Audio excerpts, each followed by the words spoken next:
sa lungsod ng Valenzuela. Ang pinaka-importante po sa lahat ay hindi kung saan ka nagtapos na eskwelahan, kung hindi yung edukasyon na nakuha mo at yung nakuha. Yan po ang pinakamahalagang aral na nakuha ko sa aking nanay at palagay ko po yan ang dapat isipin natin. Hindi po mahalaga kung saan ka nagtapos na eskwelahan. Ang mahalaga po ang edukasyon na nakamit natin.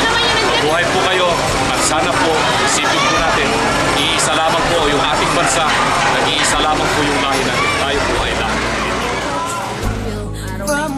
At syempre po sa inyong mga magulang, congratulations po sa inyong lahat. At sana po ay tuloy-tuloy po nating turuan ng leksyon sa paaralan at gayon din po nakagandahang asal ang ating pong mga anak.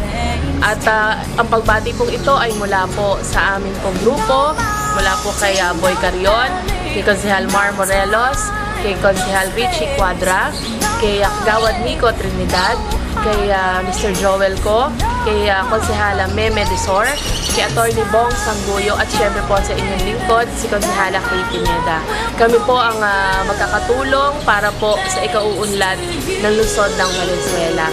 Muli po, ako po ang inyong kapuso sa paglilingkod, si Konsehala Kay Pineda, na bumabati po sa inyong lahat ng congratulations at mabuhay po kayo.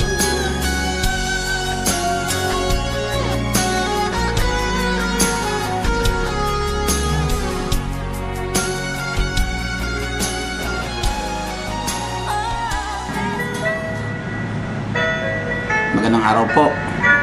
Una po ang aking taos-pusong pagbati sa lahat ng mga magulang na nagtataguyod ng pagpapalaki at pag-aaral sa kanilang mga anak para sa magandang bukas at magandang pamumuhay sa kanilang hinaharap.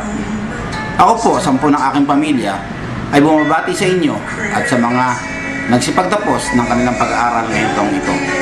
Naway magsilbing inspirasyon sa ating mga magulang at ating mga anak na nagsisipagtapos at patuloy natin silang gabayan hanggang sa maabot nila ang rurok ng kanilang tagumpay.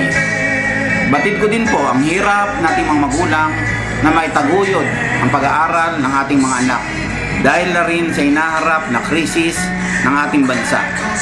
Ngunit bilang magulang, ako po ay naniniwala na kayang-kaya nating lahat ng mabigyan ng magandang bukas ang ating mga anak sa pamamagitan ng ating pagsisikap at patuloy na pagtitiyaga sa ating araw-araw na pamumuhay.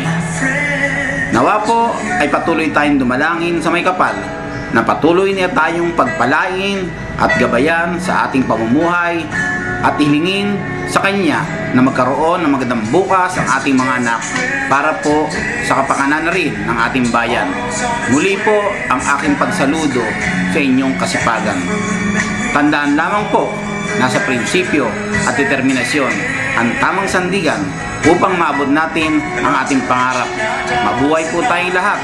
Ito po ang inyong kaibigan, Sunny Clarino ng Barangay Malinta, Valenzuela City. Maraming salamat po.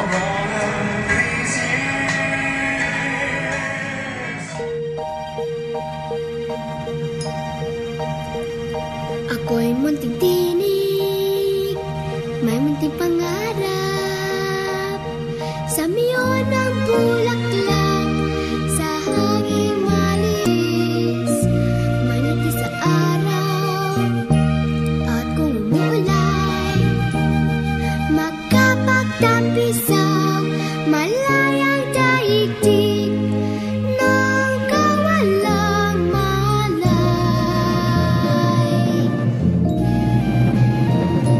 I am but a small voice, I am but a small dream.